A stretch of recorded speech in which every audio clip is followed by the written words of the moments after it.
Hi, I'm Enda Murray, the director of the Irish Film Festival. I'm delighted to be joined tonight by Colm McRae, the director of the documentary The Ballymurphy Precedent. Colm, you're very welcome. How the idea for the film came to you? Well, I actually was showing my previous feature documentary in Belfast at a Human Rights Film Festival organised by Sean Murray. It was while I was showing my film which was the film about Sri Lanka and the end of the war, called No Fire Zone, which actually I toured Australia with 4 or 5 years ago. And I heard about this Ballymurphy story. The interesting thing is, because I grew up in Scotland, I grew up in central Scotland, I grew up actually in effectively a loyalist village. I'd always been very interested in what had been happening in Northern Ireland, because I'm of an age, sadly, to have been alive when it was all kicking off and going on. But I was astonished to hear this story about this massacre, which I'd never heard of. And, you know, I considered myself quite well informed about what was happening in Ireland. So I asked if I could meet some of the relatives, and I met them. And the story they told was so appalling, so shocking, and yet so unknown, that I decided I really needed to make a film about it. And that was the genesis of it. And just while watching the film, one of the things that struck me was that some of the families were not aware of some of the other families who had lost family members. Could you want to just tell us a little bit about that? Yeah, I mean, I think that in a way that sums up the whole context of the massacre. And in a way, I mean, to sort of go a little bit broader from your question, if you don't mind, that when I was making the film, it very quickly became clear to me that I couldn't just make a film. Couldn't just be a film about this massacre and these particular horrific events, but it had to be a film about how come this massacre was never known.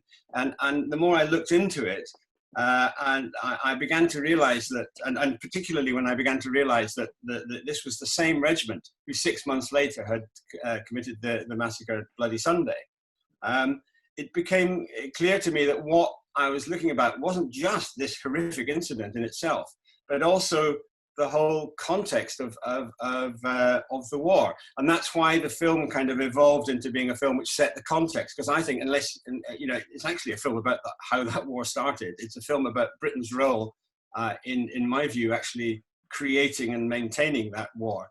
And particularly coming from Britain and beginning to understand the incredible misconceptions about that war. I mean, there is a very conventional view in Britain, which is that the British Army was sent over to stop these warring factions, to keep the warring factions apart, and to combat this terrorist organization, Provisional IRA.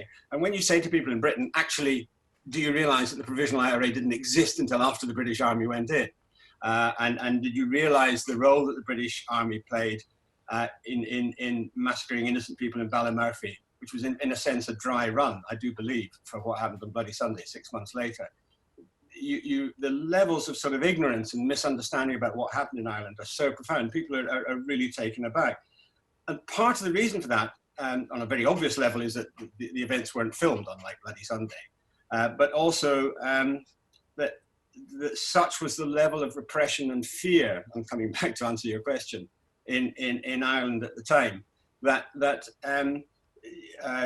the nationalist community, particularly in areas like Belfast, were so beaten down, so terrified of the people who they thought originally had come to save them from loyalist mobs and loyalist security forces, that they weren't able even to talk. Everyone was suffering tragedy, but you didn't actually have time to put together, and you were intimidated from raising your head above the parapet. So you didn't actually realize and put together that you were part of a terrible massacre until decades later.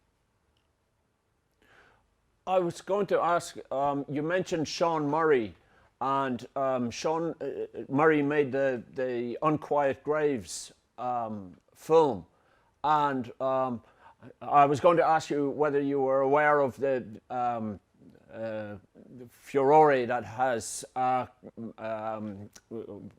grown up since that film was shown on RTE television, and yeah. I'm very much aware of it. Actually, I had a very modest role in Sean's film, in the sense that I was listed as executive producer, which was a largely honorary role, but I was very honoured to have that role. Yes, no, I've been very aware of what's been going on, and you know, the attempt what we're seeing happen is that if you like, films like Sean's and like mine, which are actually trying to reveal a truth, are even 50 years on, in effect, being suppressed and regarded as a threat.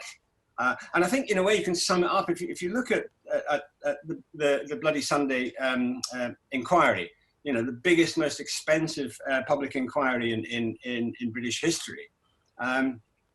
Now, that inquiry concluded, quite correctly, many, many years later, after all the whitewashes, that the people who died were innocent. And of course, the relatives quite correctly hailed that as a victory.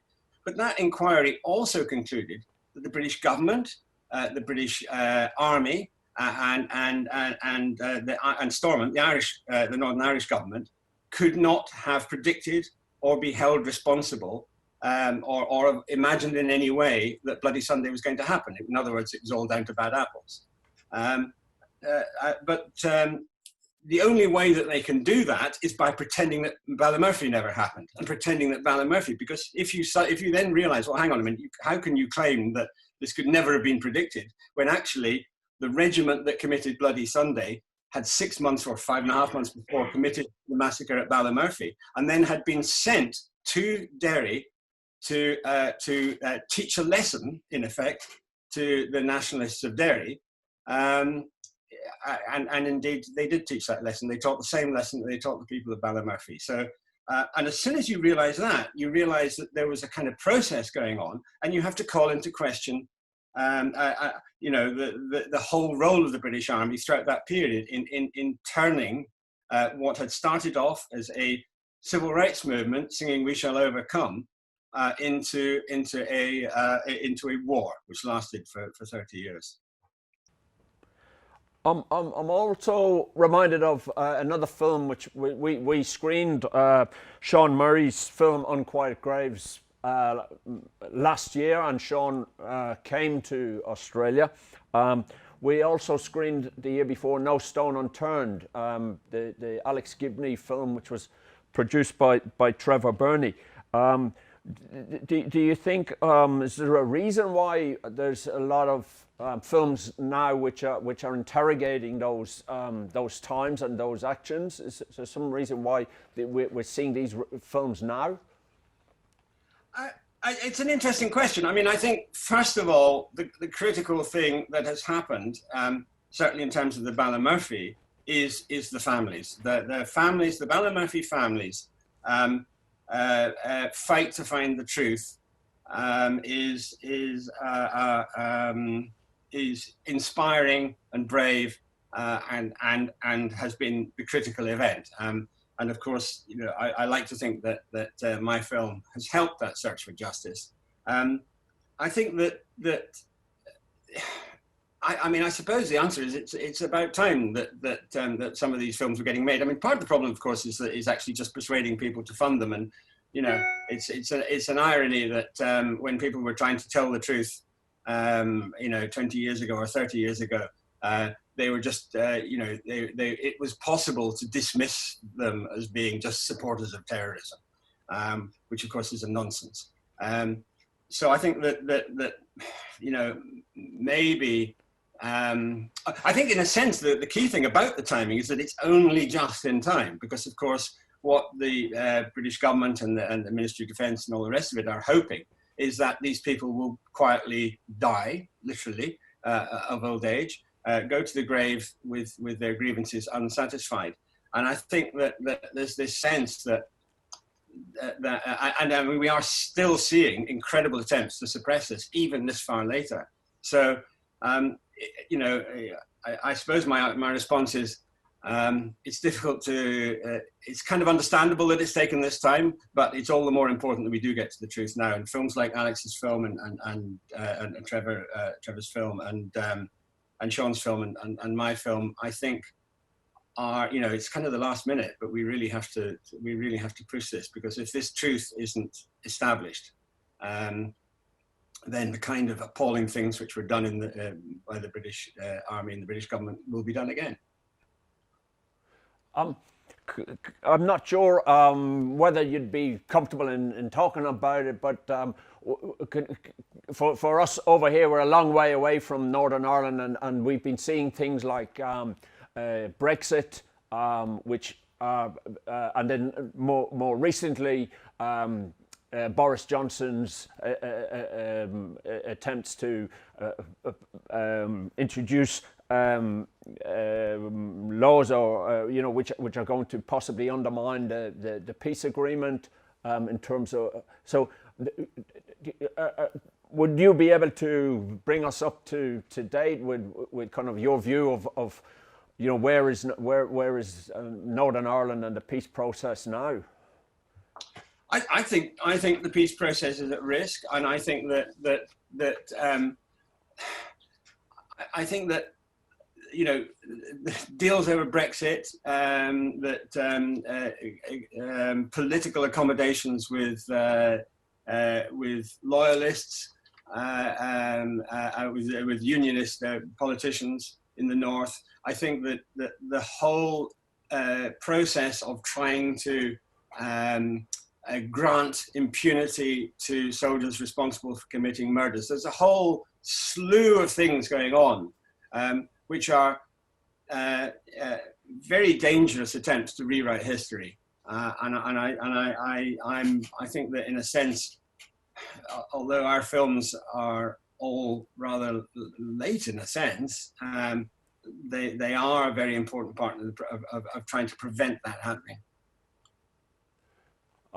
Callum, thanks very much for taking the time to talk with us. The film will be going online all over Australia, and I'm really grateful to you for putting the effort in and making this film. It was a real eye opener.